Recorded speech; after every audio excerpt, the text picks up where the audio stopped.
Thank you. Nada? Thank you for setting this up for us. No problem. I've become very adept at Zoom. Another skill.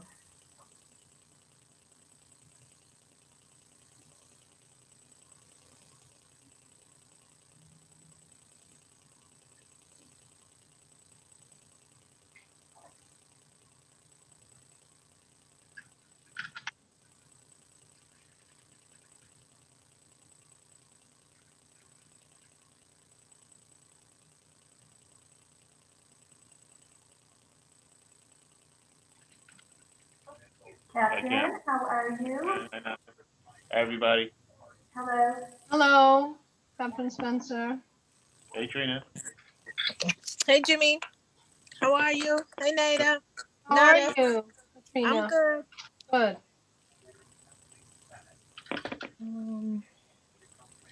There we go.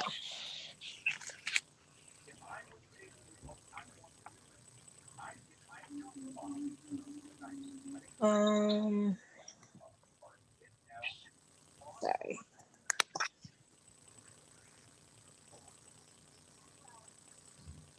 How's everybody today? Good. Good, thank you. Good. Just trying to. Okay. Hey, Chief. Katrina, I wish I was on a beach. Hi, Karen. Huh? I wish I was on a beach. I see it. Me too. I know. Soon, hopefully. Can you hear me? I know that I have trouble sometimes. Can you hear me? Yes, we can hear you.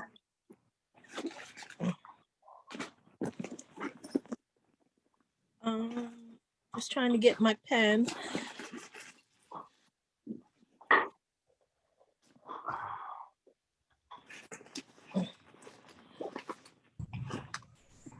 So now we gotta flip it around if we can.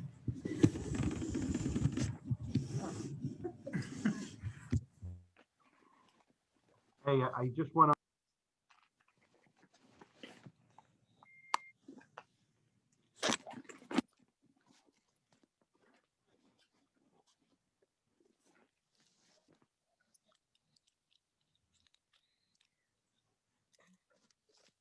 Nada, thanks. Yes. Thank you for that information. Oh, you're welcome. That was awesome. They're very good. They're probably the leading civilian oversight group in the United States. Really? Oh, yeah. I guess it looks like they hit every note. They convene an annual conference, and there's usually 500-600 people attend from around the United States. And actually, it's international. They come from other countries as well. Really? Yeah, I had the chance to go to one in Spokane, Washington. It was really interesting. I met people from Jamaica and Mexico and Canada that are all involved with civilian oversight. So we have to talk.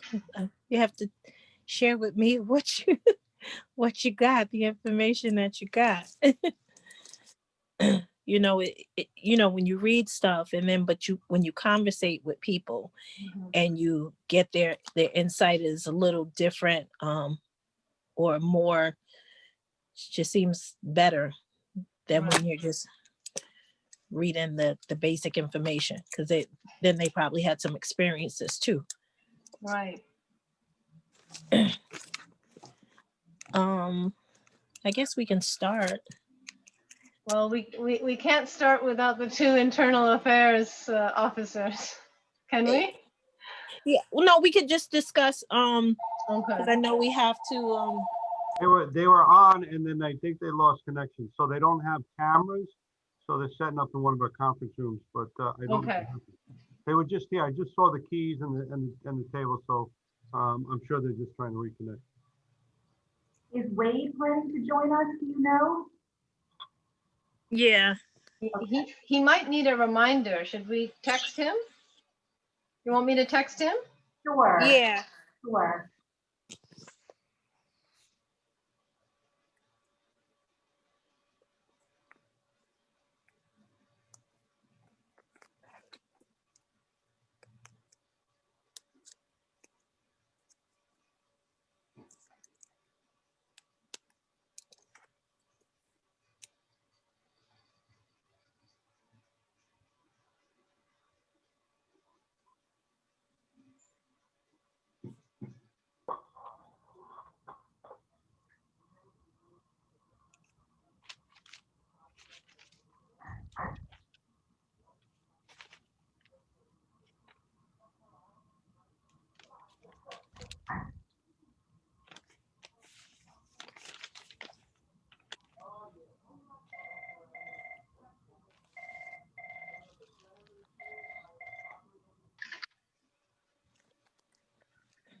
just to even share some information, the Mhm. meeting that we had Monday night, policy and procedures, a lot of the work that they do and a lot of points that they hit, it really both committees really um run together as far as similar recommendations or things that'll be needed. It Right. was just,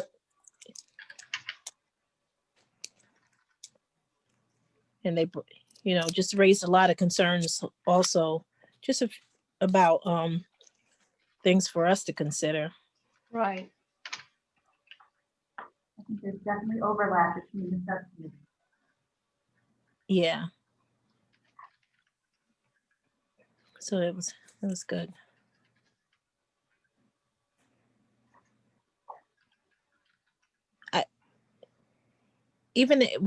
Would that be an issue? Because I know, like, I'm gonna try to do my best to remember not to recommend the same things they recommend. Or do you, Karen, do you think it would be, one recommendation is fine, but if like two committees are recommending the same thing, is it gonna be repetitious? Or would it be like, well, if this committee is recommended it and this committee is recommended, maybe that might be something we want to really consider. What do you think is best? I think, I think it's fine if more than one subcommittee comes out with similar recommendations. One of the things that we might do, depending on how things play out, is that if we see that, let's say, two subcommittees are both making recommendations in a certain area, maybe those two subcommittees should get together, and talk that out a little further and come to some understanding about what they would like to put forward. The other possibility is that they have similar recommendations, but they're getting at the issue from slightly different perspectives. And then it's fine, I think, also to just, keep those separate recommendations in there. So I don't think there's any kind of, I think it's whatever the committee as a whole is most comfortable with. Okay. Yeah. I don't want to dictate, how the recommendation should end up. Okay.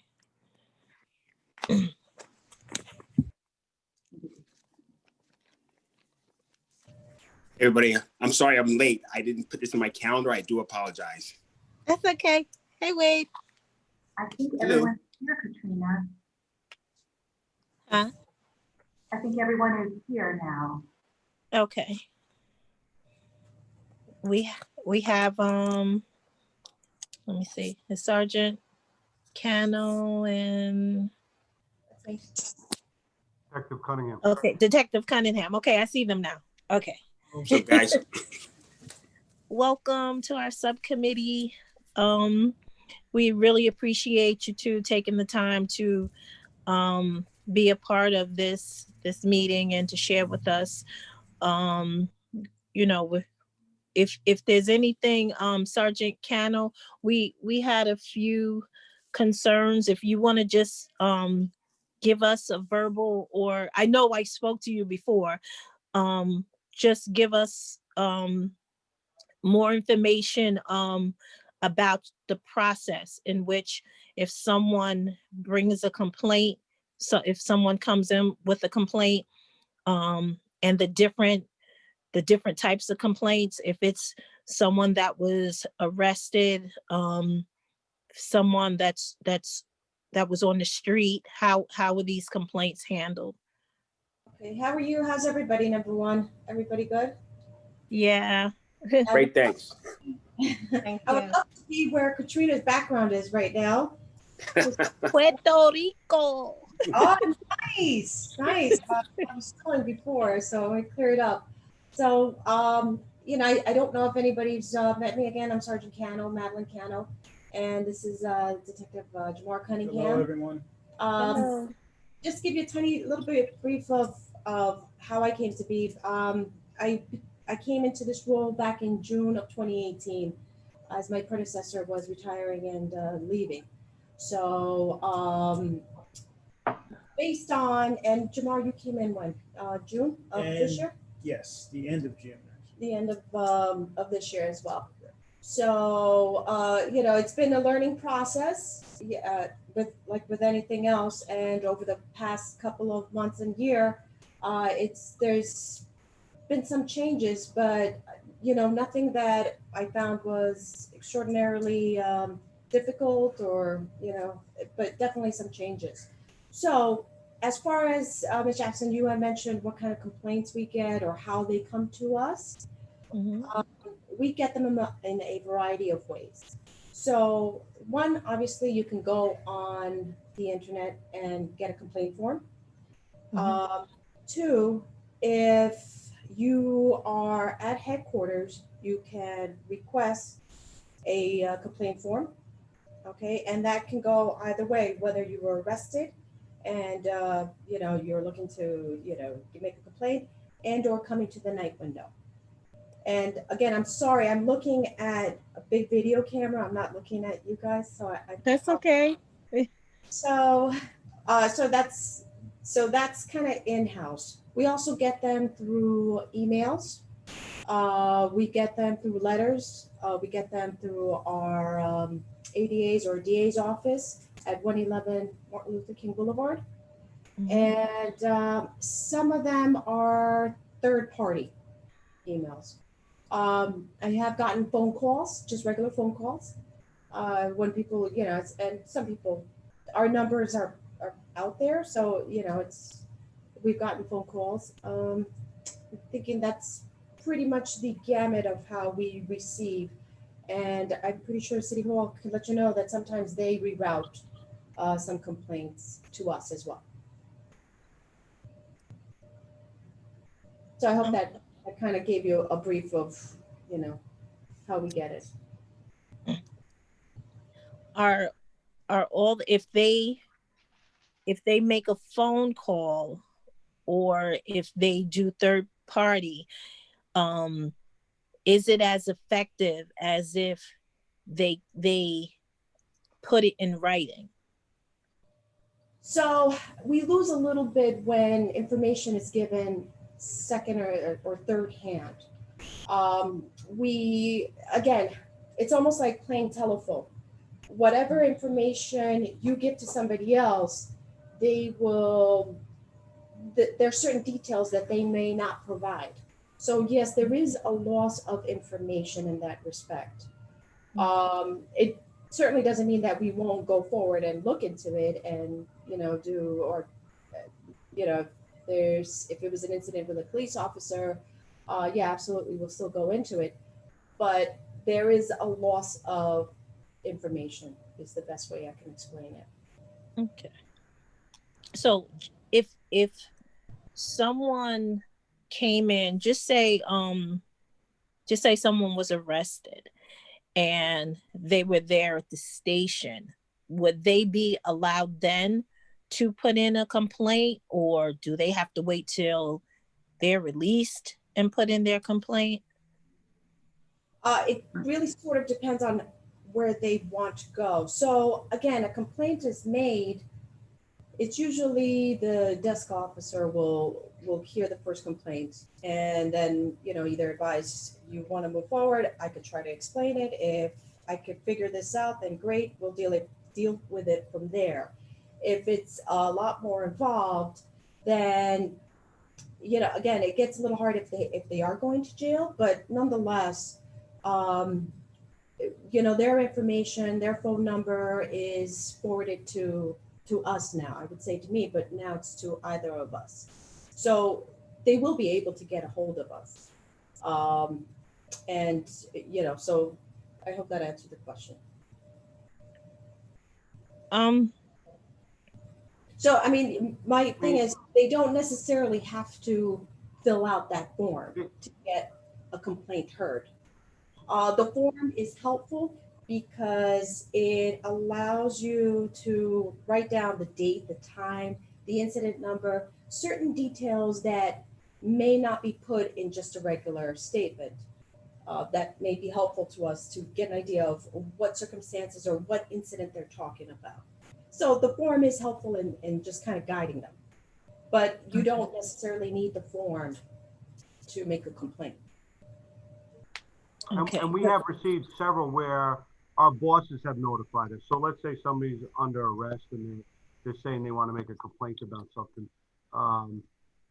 Whether they were given a form or at the time it just, whether they were remained in custody or they got sent to the jail. And let's say they did not get a form. We would get emails from our bosses saying, this is the person's name, they stated they were going to file a complaint, and this is their allegations, and this is why they were at headquarters. So we have gotten that also. It admittedly, when somebody's under arrest and they want to make a complaint at headquarters, it's to say the least awkward. You know what I mean? For that person. It doesn't happen all that much. You know what I mean? Where somebody who's under arrest is going to stick around. If they are released, they're not always going to want to stick around right away to fill out a form or make a complaint or speak to anybody else at that point. Certainly at night, we are limited. That's where the boss, the supervisor downstairs would be the first person of contact. Sorry, hold on. So I get it could be awkward on different levels, but they're not dissuaded at all. That to me, I'd like to believe it is a thing of the past that we have advised our supervisors over and over that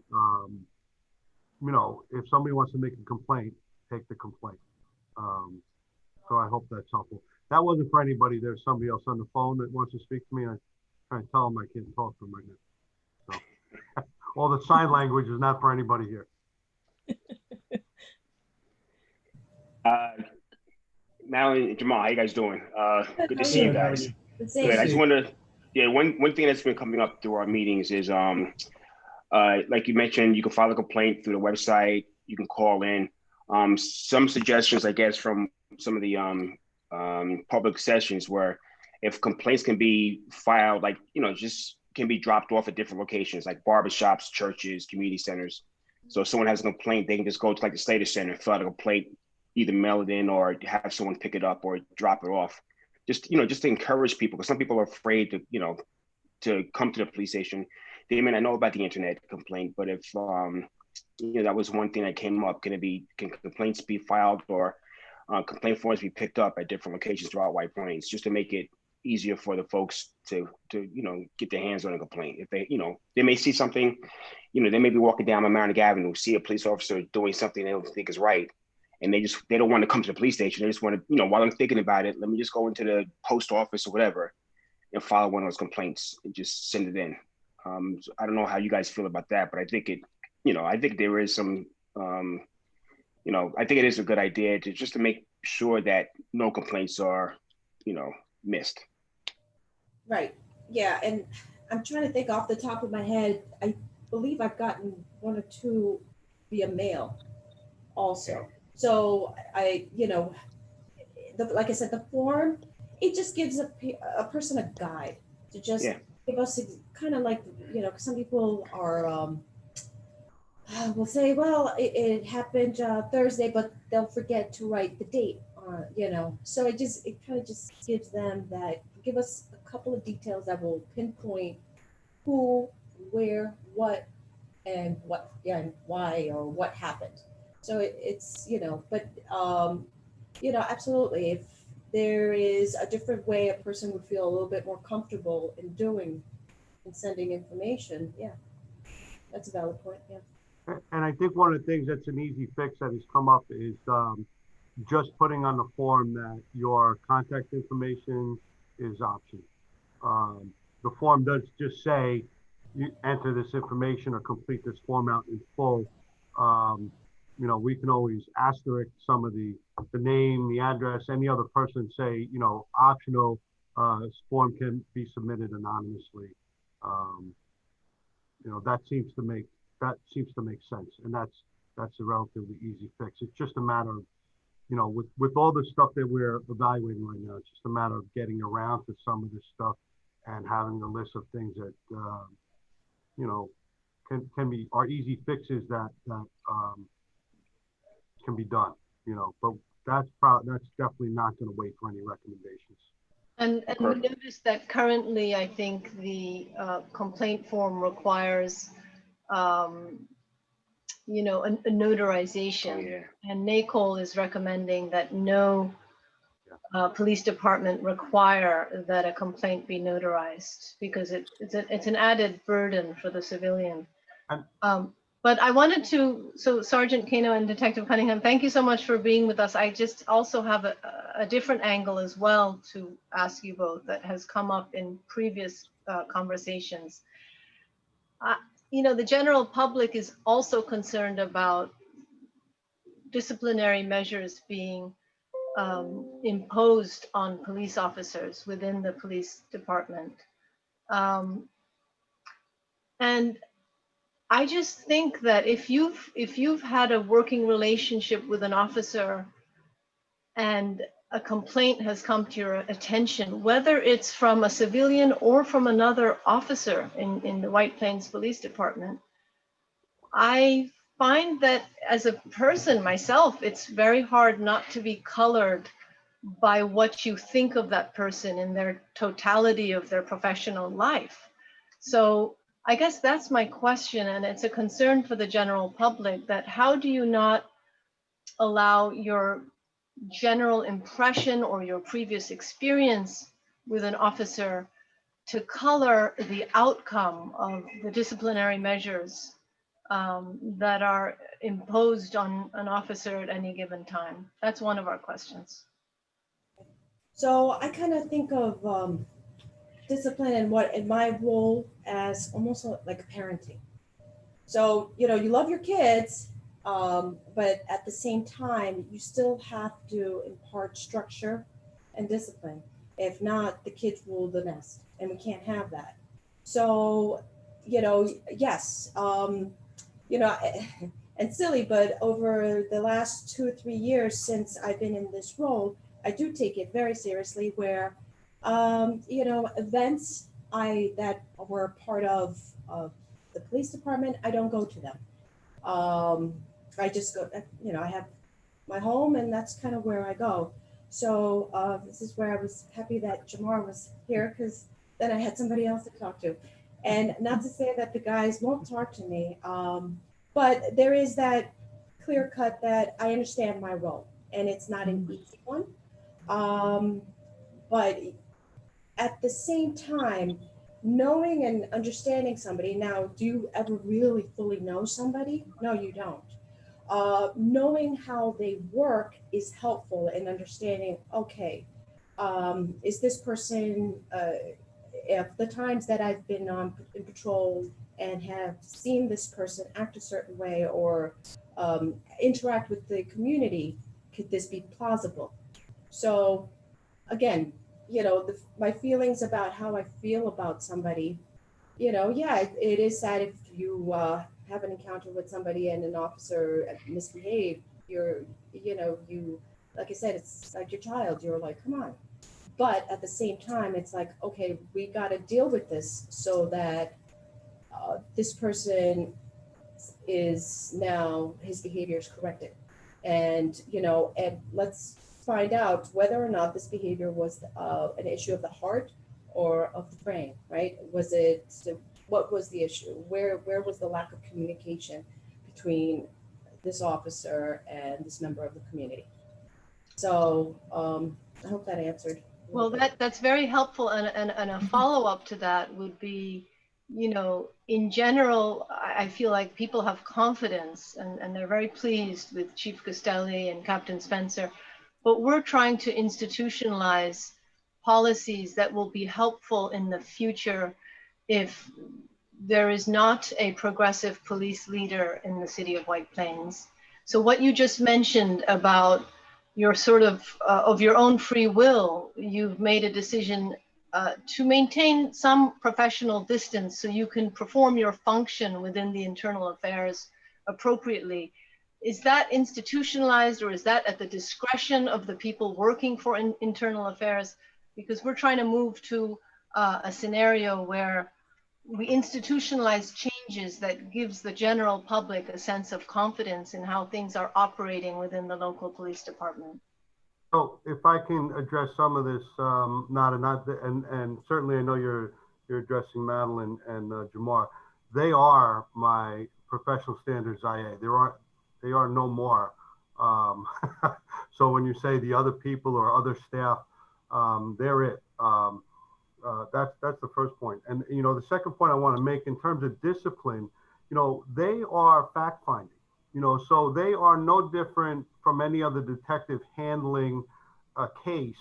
Their job is to ascertain the facts and what happened, what didn't happen, and gather evidence to either show something happened or not.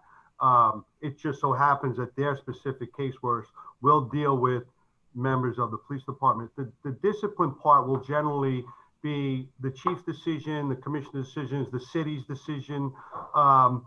They're just giving us the information to have a clearer picture of what happened in an objective way. And I do understand that is potentially the issue that, can we be objective? I think we've kind of, my opinion on that, and I can let them speak for it. But also, and I just want to make another comment, because I've been trying to get this point across, and I know sometimes I know it's difficult, and I know where there's skepticism, but you made a point of saying you're trying to institutionalize things outside of me and Jimmy. Well, we came up in this, and again, certainly things have changed, but I think part of the point we're trying to make is this is not, a lot of things that happen here are not just because of me and Jimmy, it's because the attitudes, the ways of doing things have been institutionalized here, that there is a way of passing on the character of the White Plains Police Department. So I understand the need to update policies and procedures, and we can always be better. I just trying to get the point across that it is as important it is to have good policy and procedure. It is important to have the culture of doing things the right way, and I truly do appreciate the kind words and the supportive words that you give to me, Jimmy, and anybody else in my police department. But we learn this also from other people. Granted, there's been some horrible things here, but they are the anomaly, I'd like to believe, and not the standard course of action of what we believe is the right way to do things. But they can answer towards the original question. I'm not trying to cut them off. Well, we mainly want to avoid favoritism, and it's a very natural human, approach that you favoritize, or you might even dismiss a complaint because you just don't think that that person is capable of it without doing a proper investigation. So that's the concern. Can I just jump in for a second, Nada? I just want to point something out, because I know it's happened to me, and I'm sure Wade can speak to this as well. Wade, have you ever had to stop or question or interrogate anyone of your friends or anyone that you knew from the community while you were a police officer? I had one night where I arrested 7 people I went to high school with. Yeah, Different incidents. I've had to interrogate a family member, a cousin of mine. It's not, I didn't dictate that other person dictated what I had to do. And the same token, Madeline and Jamar can come up through the ranks with folks and have to be put in a position where they have to investigate folks, but it's not their doing. It's it's the doing of the people that they're investigating. So, I would never want to question, Madeline and Jamar's integrity, because they're doing a job, and it's not, I wouldn't see either one of them playing favorites or dismissing anything, because it's your job to do it.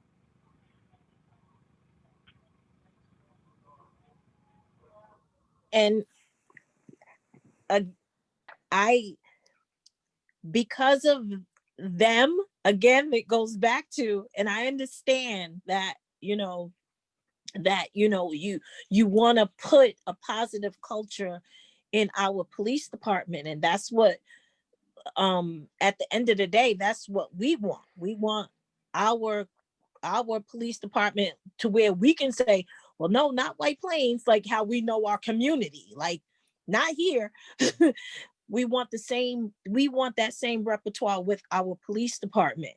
And it's only because of it's mainly because of the people that are in place, and there are certain people with the actions that they took to bring change, to bring the change within the police department. And right now, Sergeant Cano, she's there now in this position, and she takes it very seriously. And I can tell in her heart, she's like, no, I want this to be right. I want to make sure that it's right. But what happens when they leave?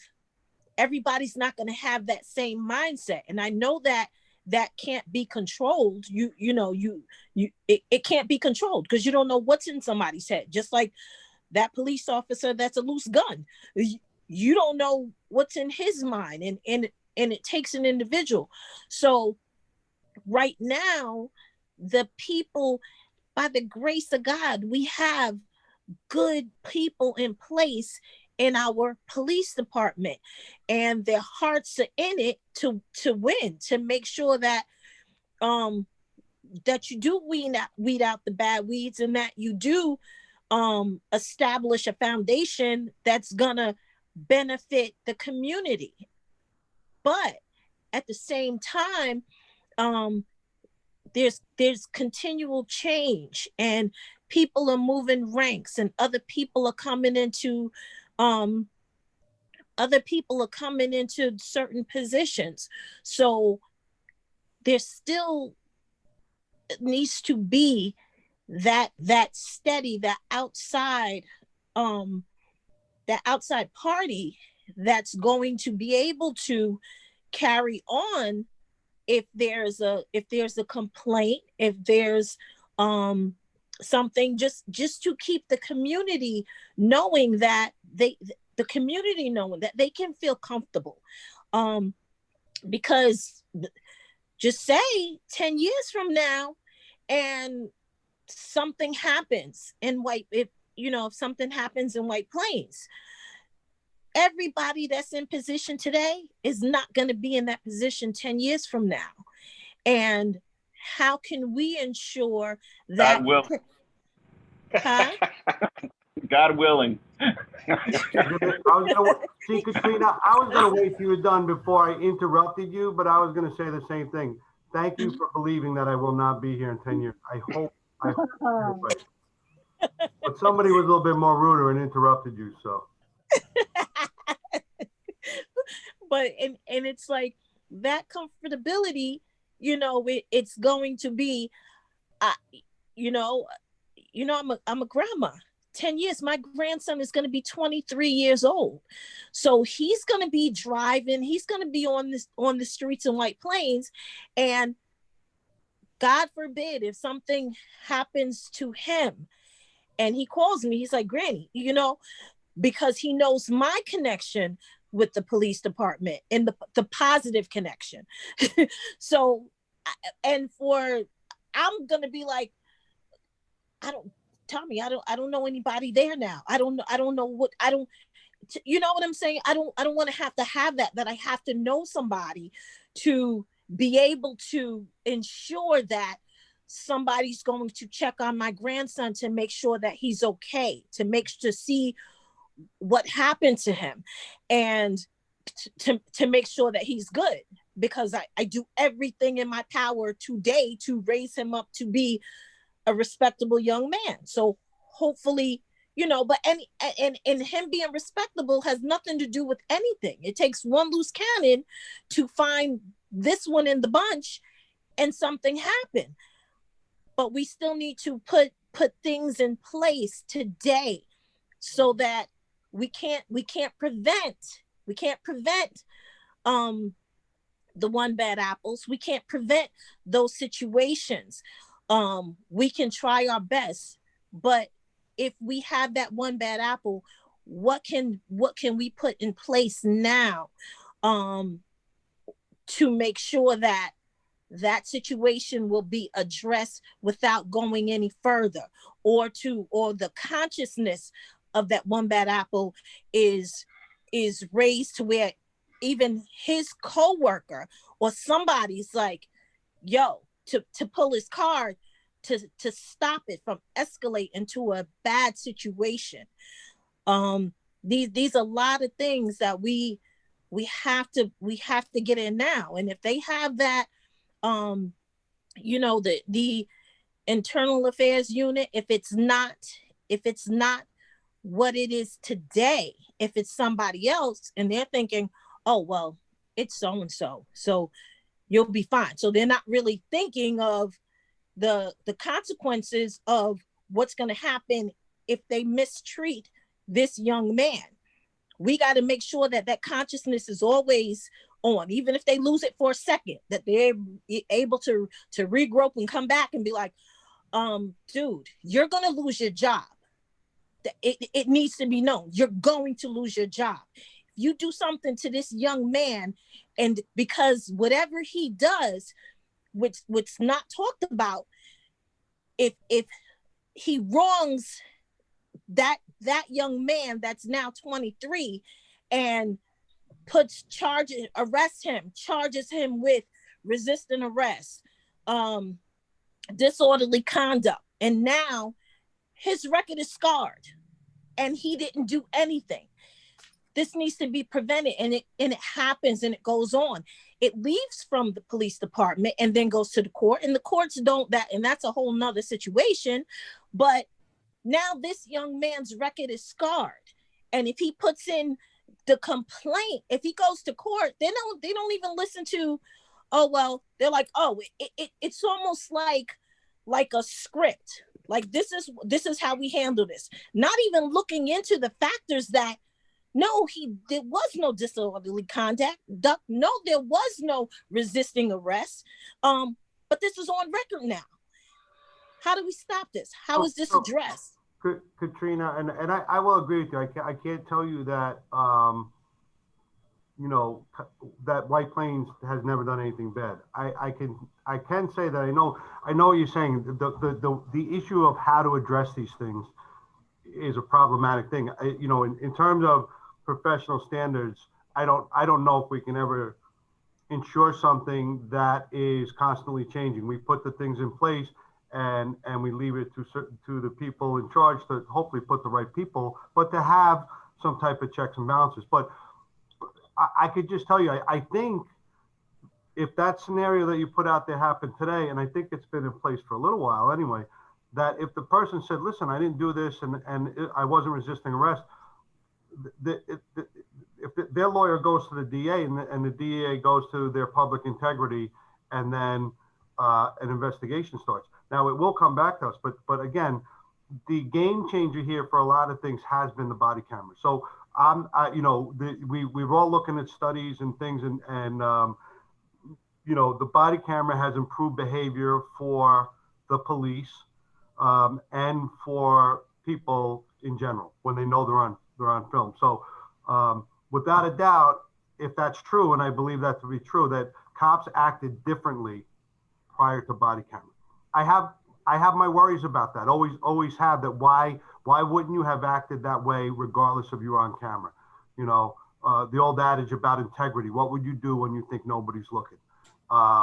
Should be the way we operated now. But we do have the body camera. So we are, I'm just trying to say there's a lot of things in place now that are helping us get and continue to improve. I just want you to know that. I'm not refuting anything you say. I'm just trying to back you up that a lot of the stuff that has happened in policing is being minimized. At least I believe that, and certainly for White Plains.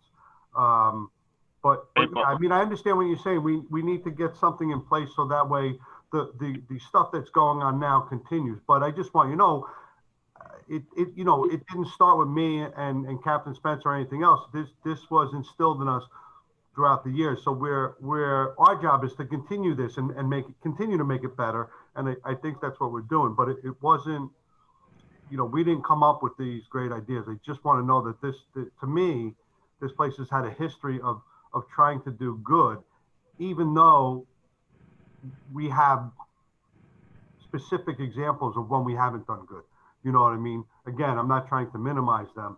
I'm trying to say that, we learn from them, and those are not the norm by any stretch of the imagination. So, Hey, boss, can I also just tag on at that even before, especially in the case of an arrest, the way the criminal justice reform has gone as far as discovery, all of the reports, the body cam video, all the surveillance video has to be submitted to the DA's office so they can turn it over to the defense attorney within a certain amount of time. So that's going to be all. They will already have that body camera footage. It's not like they have to spoil it or request it from us. So I just wanted to add that on to an arrest. In an arrest situation, all that stuff is going to be at the DA's office anyway, viewable by the defense attorney within, I think in some cases, 15 days. So just wanted to add to that. And I also want to say, Chief, if Trina wants to give me a little bit of credit, don't stop her. You see what I'm saying? You see what I'm saying? Okay. We all know who the speaker there is, right? Okay. I have a question for Madeline and Jamar. If when people do file a complaint and they put the name down, their contact information, do you follow up with them at the conclusion of the investigation to let them know either it was substantiated or founded or unfounded? I'm trying not to take over conversations. He speaks. Yes, we do follow up. Initially, we'll reach out to the complainant and get his or her side of the story, and try and find out exactly what happened. At that point, if the complaint is against an officer or a detective or whoever it may be, we may contact that person. We may interview that person. If there's body cam footage, we'll look at that. As IA, our main concern is discovering the facts. And once we get the facts, we present it to the chief, and the chief takes over from there. Okay, but you notify the complainant, hey, we substantiated your claim, or we found it's unfounded, or do you, at least let them know that. I know they know you're investigating it, but do they know their final outcome? Not discipline, but just if it was founded or unfounded. Yes, we do. We'll normally contact the complainant, and we'll tell them that the investigation was completed, and we'll notify them that a letter will be sent to their address with the results of the investigation. Okay. Does that come from you guys or from the chief? I'm sorry? Does that come from you guys or from the chief, the letter? The chief signs the letter. Okay. But and that's based on our manual procedures as to how the person will be notified. That is certainly an area where with some of the other recommendations we'll be looking at, that some of this goes back to when mail was the primary source, but I will say that if there's somebody involved, that we make every effort to tell them, in person or by phone.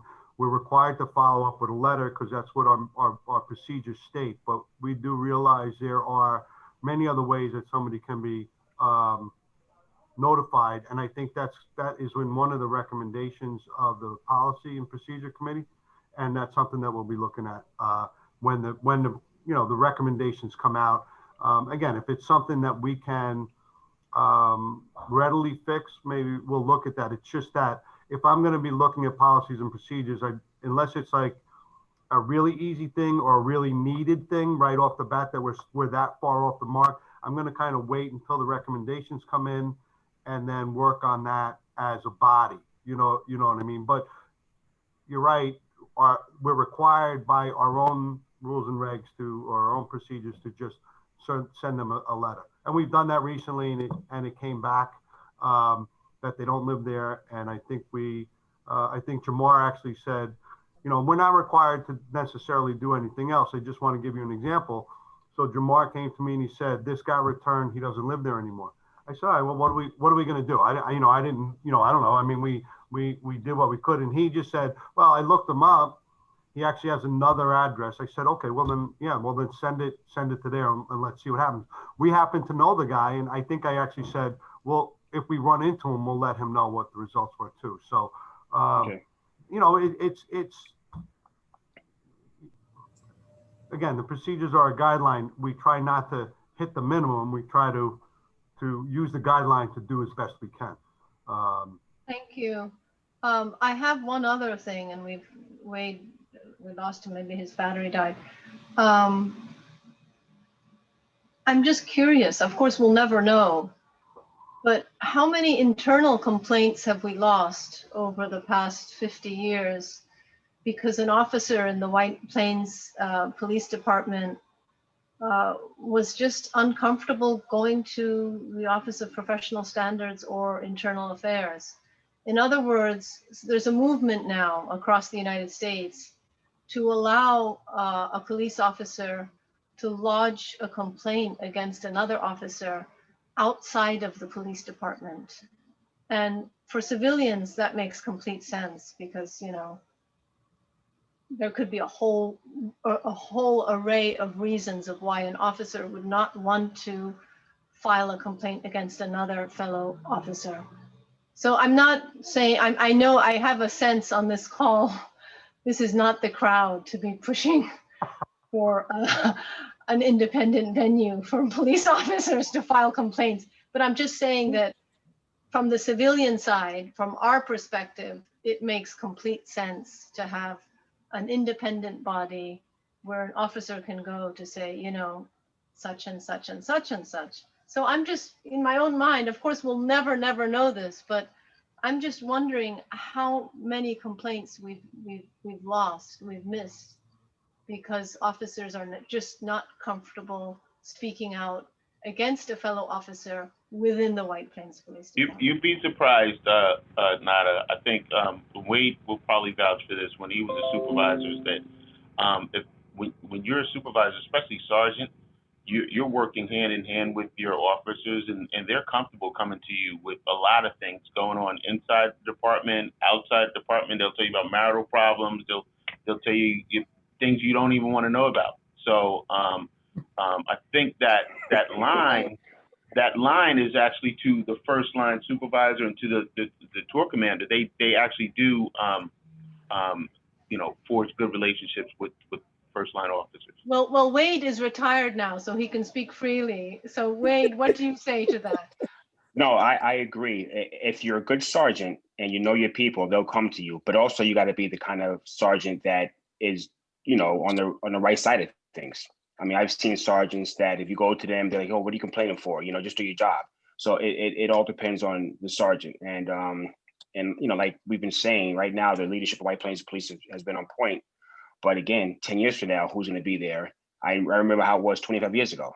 And if we had the same conversation 25 years ago, there'd be a lot of screaming and cursing on these calls. So, but I definitely agree with Captain Spencer that the first line supervisor, if they're a good sergeant, they'll nip all the stuff in the bud early, and they'll, like you know everybody's wife's name, husband's name, kid's name. You know your people, and you know who's having a drinking problem, who's having a marital problem, who's having financial problems, and you could sort of get people the help they need before things go bad. So that is true. And I know one thing that overall these reform committees are looking at is an oversight committee for police investigations, internal investigations. And I'm pretty sure that's, it's going to be a recommendation here, because I think that's every police department does having reform meetings, just to oversee or just to review the findings of internal investigations. Like in Albany, they have a board, and the captain and chief saw the saw what their process is like, but they have a civilian I think it's called the Community Police Review Board or something of that nature. And they review the findings of each internal investigation. They don't do the investigations; they just look at the findings. They look at what was done, who was questioned, what was the, all that stuff. So they actually just make sure all the T's are crossed and I's are dotted. And if they don't think everything was done correctly, they send it back to the commanding officer. Would you mind, doing A, B, C, X, Y, Z? And if they, so far they've been getting along. If there's any issues, they can go to the city, to the mayor, to the city council, to push it, to push for more to be done. But I'm pretty sure that's where we're headed. And again, I think it's going to be more towards a committee to review the internal investigations after the investigation is over, just to make sure that everything was done the right way. Sergeant Cano and Detective Cunningham, question for you.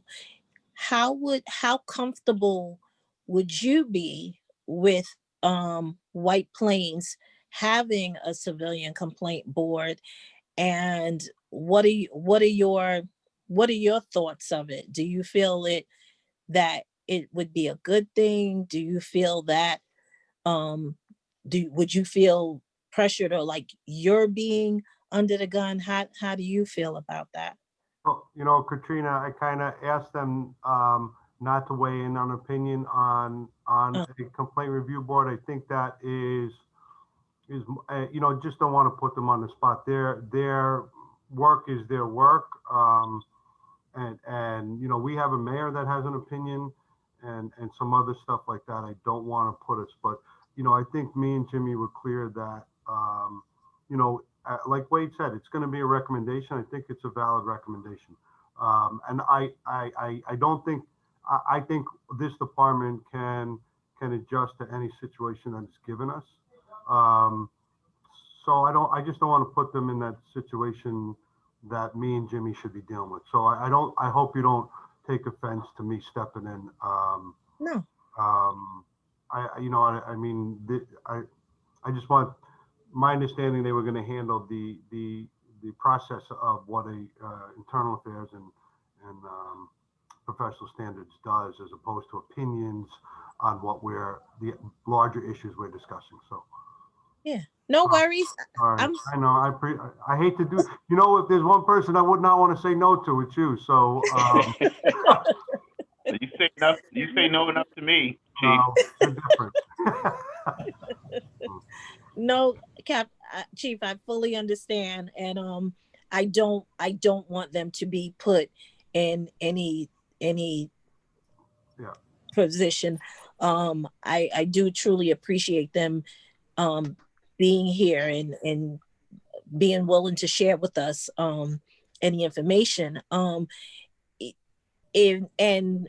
so being, is there anything else that you can share, like in your investigation? How do you I know that you interview. What's the extent of your investigation of a complaint? So why don't use Jamar, and I'm just asking, you can say whatever you want, and if you guys have a better idea, but use the one that I was talking about where the letter came back. I'm talking about that one. Use that as maybe as an example, because it's a very common one, let's say. And then maybe if we have an example of something more serious, but maybe you also want to talk about how many complaints we get about police misconduct, abuse of force, things like that. How many administrative in-house complaints do we get? But use that one as how it started and what you went through to make a determination.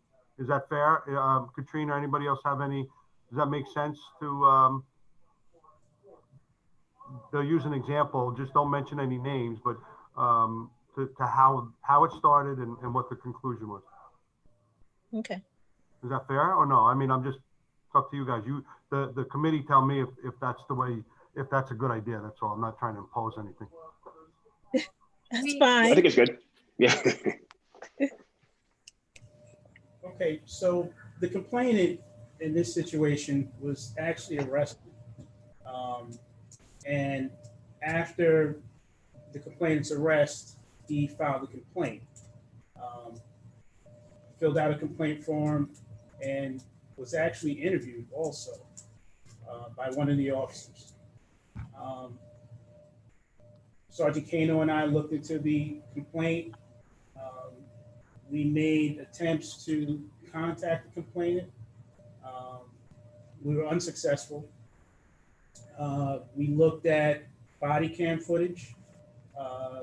We reviewed the reports, and we basically came up with the facts of the investigation. At that point, I later was able to speak to the complainant. He actually came to police headquarters, and I spoke to him, and he didn't necessarily agree with everything. Jamal, you can give them the specifics. As an open container, the officers without the names, explain the situation just so, they understand the perspective of what the complaint was, the specific complaint, and what we did. You know what I mean? We took it and then we gave it back and that type of thing. So they understand that, I'm not, go ahead. Just give some, you can give some specifics. I just don't want you to put names in there, that's all. Okay. So, right, the complainant was arrested for open container, which is a city ordinance here in White Plains. He came in later and complained that the police stole his beer. And the reason being, when he was arrested, he was consuming from an alcoholic beverage, and he had another alcoholic beverage on his person. So the officers confiscated that, brought it back to headquarters, and placed it in police property. He felt that was unfair. So his complaint was that the officers stole his beer. So after he was booked and processed, he came back later, and that's where he filed the complaint. We were able to watch body cam footage, and we knew exactly what happened. We looked into it. We spoke to him about it, and again, I called him. I told him, we're investigating. We got your complaint. We're looking into it. After we were done with the investigation, I then called him again. I told him that, our investigation is complete, and, you'll be receiving the results of the investigation in the mail. He didn't really want to hear it, for various reasons. And as the chief said earlier, we got the notice in the mail, return to sender. I guess the address was wrong. And he had given us that address. So I guess he didn't want the results of the investigation. But I was able to find out this person's real address, and then I resent the letter. And so far I hadn't gotten anything back, so. He was upset, and I know this individual. He was upset that he felt that the cops, and he wasn't arrested and brought in. He was stopped and issued a summons in a park. So he was walking through a park, drinking, and two cops stopped him. And not that it should matter, but they happen to be female cops, and they took the rest of his beer because, and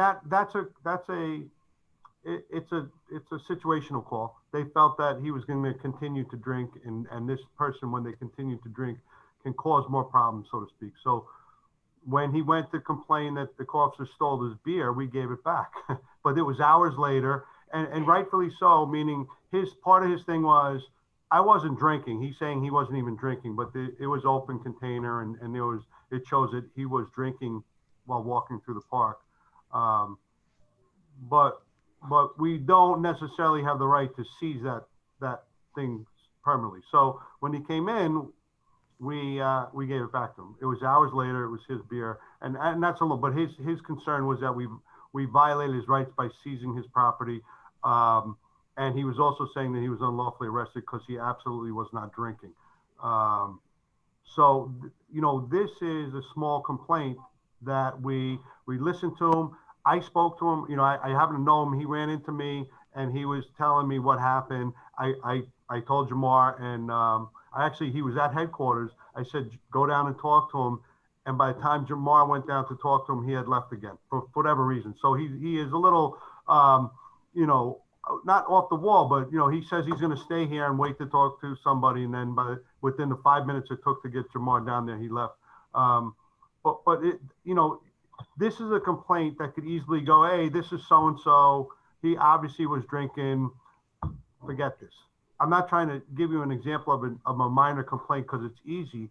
I'm giving you an example of and this went on for a good 3 weeks. So we could look at things. We talked to the cops who did it. We, you know, the whole bit.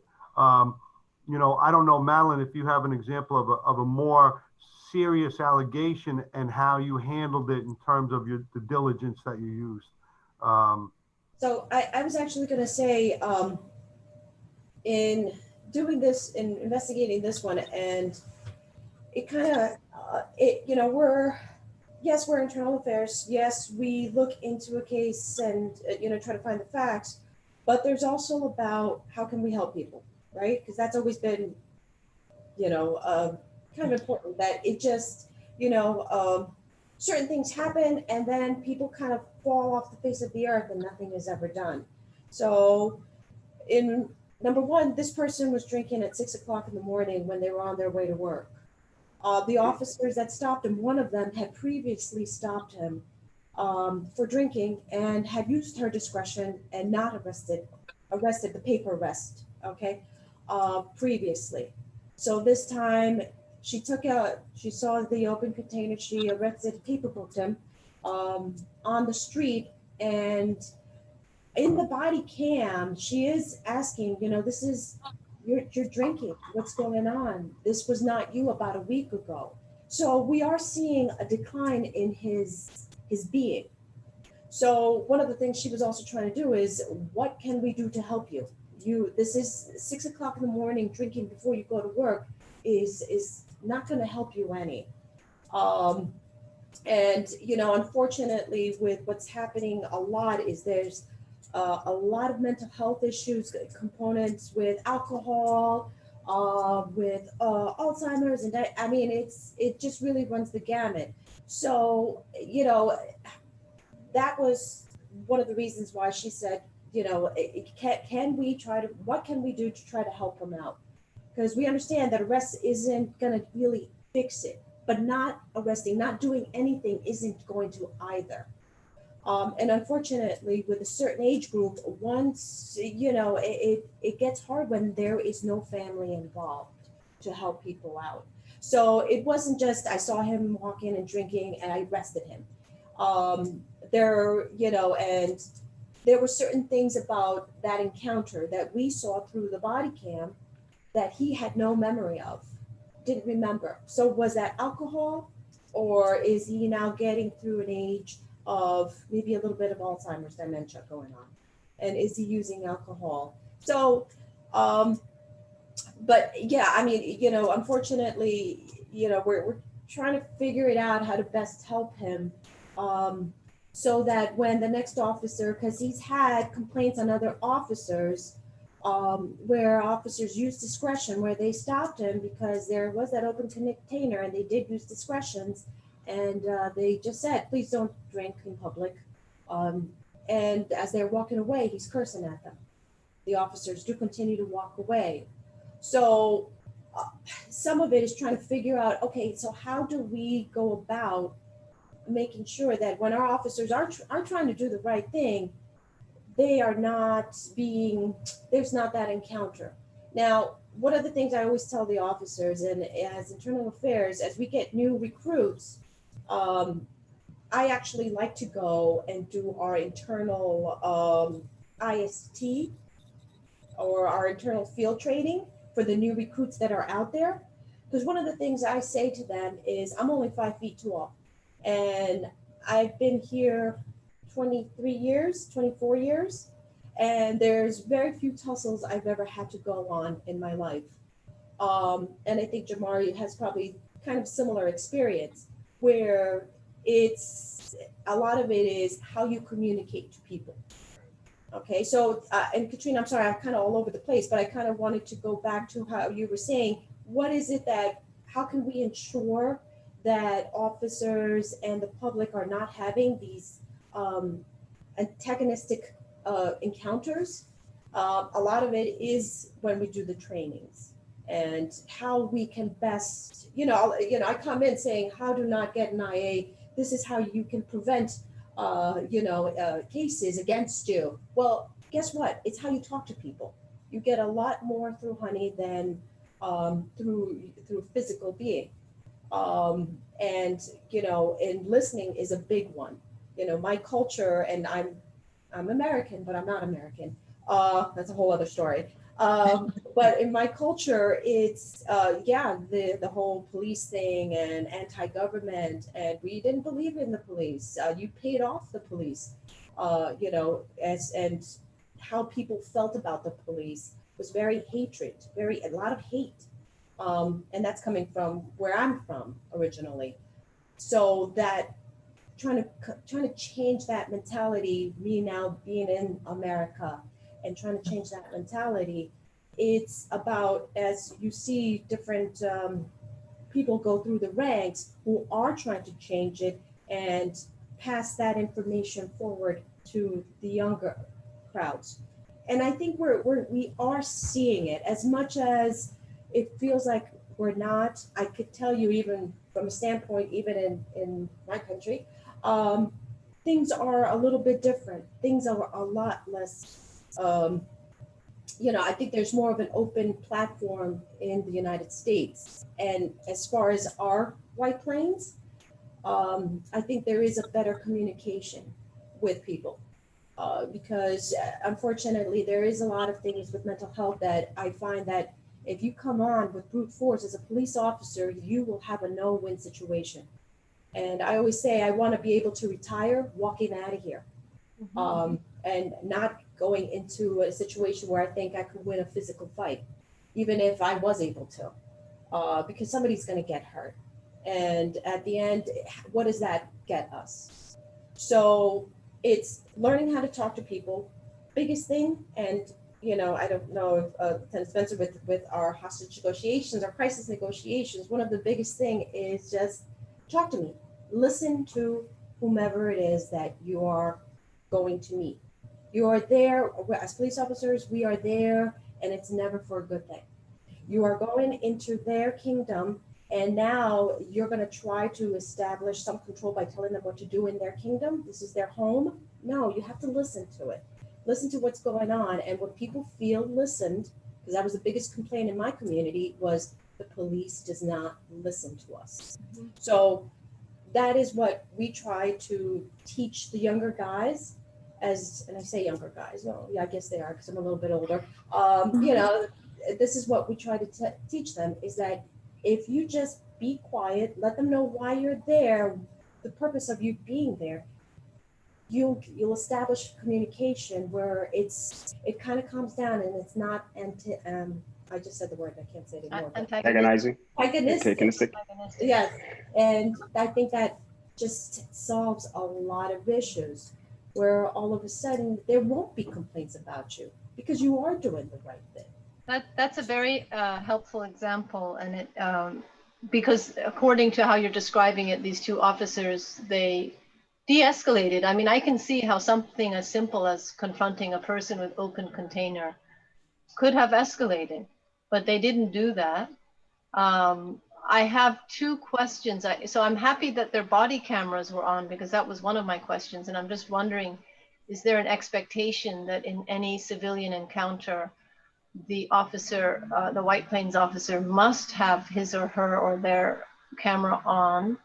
And then the second thing I'm not clear on, just because this is not my field, the summons, is that the same thing as a desk appearance ticket? Because in the COVID environment, I'd imagine all of you want to keep yourselves safe and the community safe, so you're trying to minimize the physical arrests. Yeah, so those are the two questions I would have. Oh, I don't know if they're directed at me. I had to step away for a minute, so I apologize. So I don't know if our policy generally reflects that you must on every encounter. I don't know if that wording is in there. But we have moved towards erring on the side of anytime you have an encounter with the public, you should turn it on. We do allow a little bit of that discretion where if it's such a low level thing that we're not requiring everything, but certainly we do tell them if it starts turning into something else, you better turn your body camera on. So again, possibly something we can look at. We do have to be concerned about space and storage, but we encourage them to have it on way more than not, only because it helps us way more than not, you know. Well, one of the main reasons, not only. And then the second, what was the second question?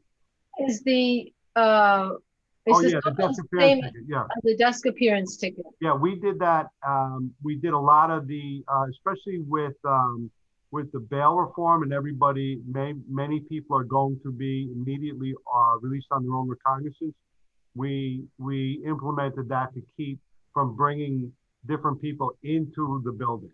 So anything, almost anything that is a relatively low level offense, we will try to issue an appearance ticket in the street, which would generally preclude handcuffs and stuff like that. I think the one we gave, he was handcuffed briefly because he's a big guy that can be very contentious.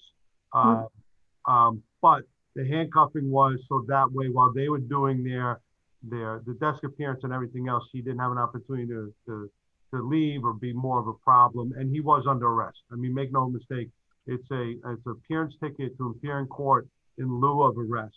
So we are still arresting people. We're just not processing. So when they're doing court, they come in, and then if it's a fingerprintable thing and picture, they'll have to still come downstairs and be fingerprinted and photographed, but it's a way more controlled environment as opposed to bringing different people in. So because of discovery and COVID, we are not bringing a lot of more people into headquarters, only when it's necessary. Okay. Thank you. Thank you both. And I think that turns out to be helpful. I mean, it is, Oh yeah. you know, we that minimizes and de-escalates right off the bat. And we can tell when it's appropriate people that you're under arrest, but you're not being brought to headquarters. We're going to issue you a summons. You're going to have to appear in court. And that may a de-escalation thing where at least the person knows they're not going to jail, so to speak, or to the police station. So Right. Is obviously a stress factor. And we do take that into consideration. I know we have to end our meeting soon. I just, if Sergeant Cannell or Detective Cunningham can't answer this question, Captain or Chief, feel free to answer. But I just wanted to know if there were any cases where the body cams were not turned on in a situation and the person put in a complaint, or the body cam was not turned on, like maybe it was turned on after an escalation. Have you ever gotten these complaints? And how would they be handled? All right. Like how? Sorry. So the good thing is both Detective Cunningham and I have a detective background. Okay, so regardless of whether there was no body cam, and I've always been a big proponent of them, even when way before they even existed. I was like, we need cameras, but you know, I was far and few between, and then you know, I love them. We look at what the complaint is. Off the top of my head, I'm thinking of one where the individual said that the officer was rude during a traffic stop. And so I looked at, there was no body cam. In his complaint, this individual also stated that the officer was as rude as a previous officer on a stop. So regarding that officer, the original officer whom he complained against, there was cameras from one of the stores. No audio, but cameras from one of the stores that captured the encounter. Okay. Then I went to the previous encounter that he originally had, and just looking at that encounter and how brief it was, they weren't doing small talk and laughing. It was the officer had, stopped him. He said what he stopped him for, asked for the registration, took the registration, came back, and, that individual tried to give the officer a card. The officer said, "I'm not taking the card, here's your ticket," and that was it. He mentioned that he was as rude as that officer. So if I'm going based on that particular encounter, then I'm not seeing rude. I'm seeing just very, you could say professional, because the officer was certainly not rude, but it was no small talk. It's, I stopped you for this particular reason. Can I have your ticket, license, registration? Thank you very much. Goes back, and that was it. It wasn't, he didn't get a chance to give the card or explain what the card was about. I don't know if he believed that was the rude part. So based on the video, based on the previous video, and based on, what he said happened, I couldn't find anything that ascertained a negative behavior. And the officer was also spoken to. And prior to even finding out, and usually I don't like to tell the officers when we're interviewing them what exactly we're interviewing them for. I like the element of surprise. Okay, so and that's kind of been what, as Jamar's been coming in, what we kind of do, and it's worked, because I think we get more of an honest, less thinking about how to come up with the right answers. You get a more honest opinion. So based on that officer's opinion about, interview about what happened, it matched the video. Again, sometimes people are not content with the decision, but what I always say is, know that regardless of where the outcome is, the officer is always notified about that. And what that means is that they are sometimes put on notice, or they are aware that next time, guess what?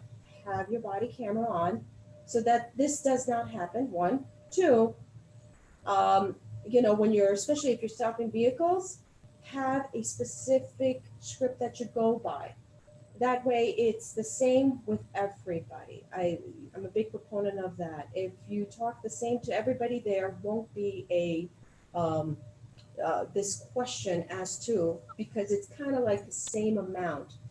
Do not debate with anybody on camera. Can I chip in here, Madeline? Sure, sir. So in terms of the body camera stuff, I just want to make this point because I have another meeting at 5 o'clock. I don't know of anywhere there's been complaints and the body cameras on it. If Sergeant Cano says there are a couple here and there, but I know we have had, so when there is a response to resistance report done, a use of force report done, we review the body camera.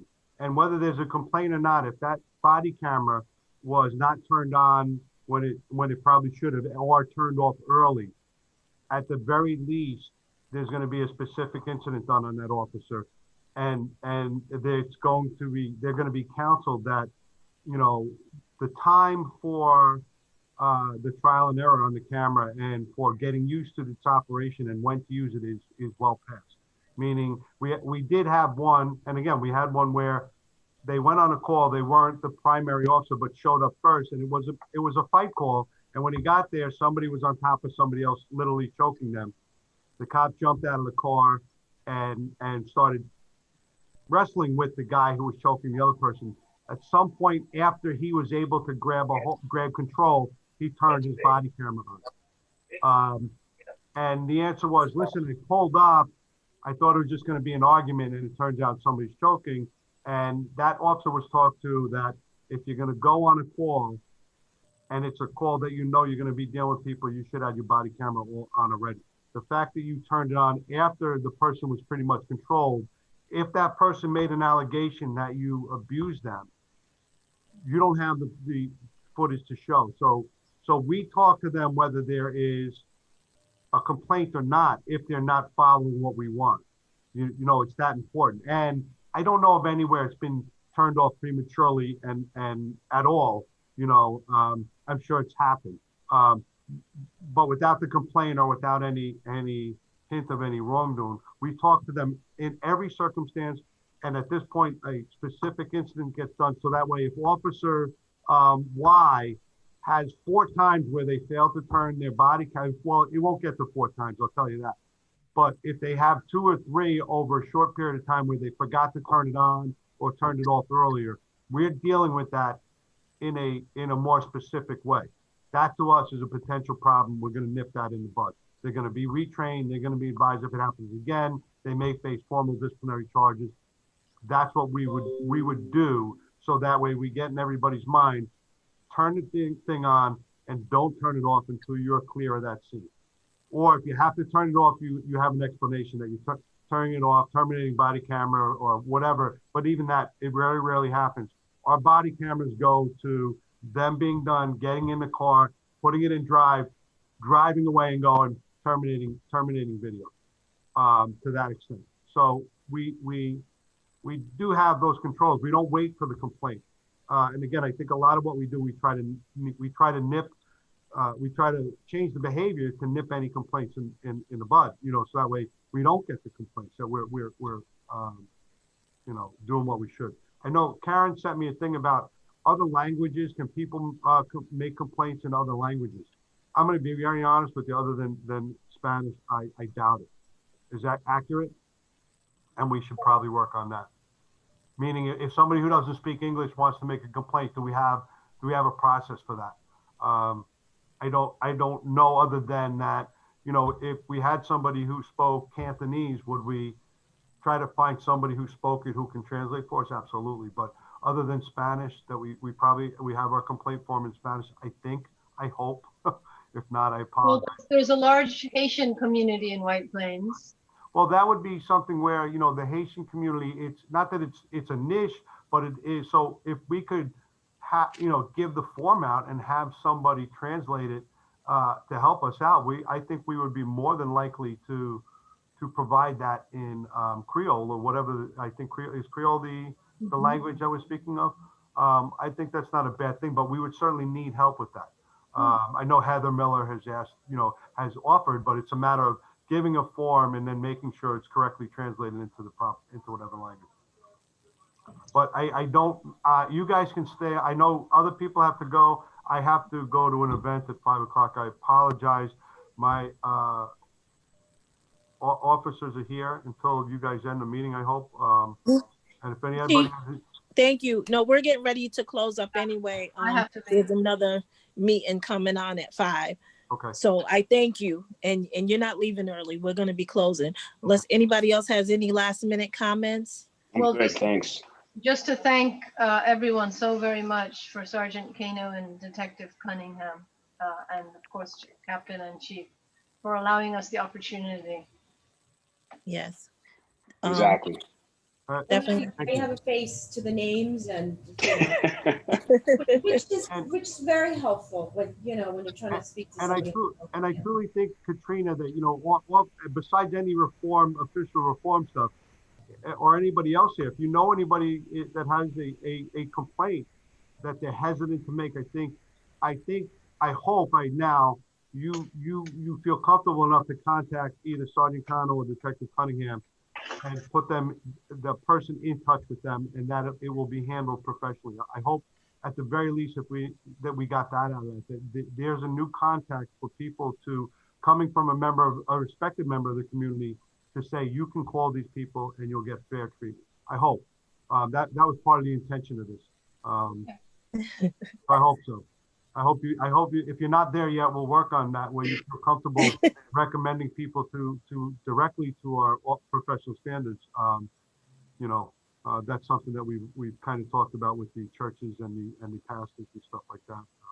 I think you would qualify as a great liaison. So Thank you. I just want to add one last thing, one parting message. Chief, Madeline took Jamar from me, and you have not replaced Jamar. you anybody? I don't know about you guys. I can't hear Jim. I think his audio. What? Sorry. What did you say? This guy's complaining all the time about me, what I want, what I need, what I need. Anybody else? Raise your hand if you have somebody who you work with who's like that. Me, I want, I need, gimme. So, hey, Katrina, if you want to call me about that other thing you asked me out a while back, I didn't find a whole lot, but if you want to talk specifically about some stuff, I'll tell you what I did. I don't mean to take up any more time. I see you, and I know that I might as well tell you, if you want to talk about that, give me a call. But I couldn't find, I found zero that could point me in the right direction. Okay. Anyway, all right. We're good? Hi, everybody. Good night. Thank you. Good night. Good night. Thanks. Thank Take care. Be safe. Thank Yep. you. Bye. Bye. Thank you. Thank you, everybody. Thanks, Karen. You're welcome. Thank you, Karen. All right. Good night, everybody. Have a good evening. Sergeant Good night, Cannell, everyone. Detective Cunningham, nice to meet you. Have Nice a meeting blessed you. holiday and a Merry Christmas. And thank you so much for everything that you've shared with us this evening. Thank you. Thank you. Thank you Same to so much. Thank you. Speak to you soon. Okay. Good night.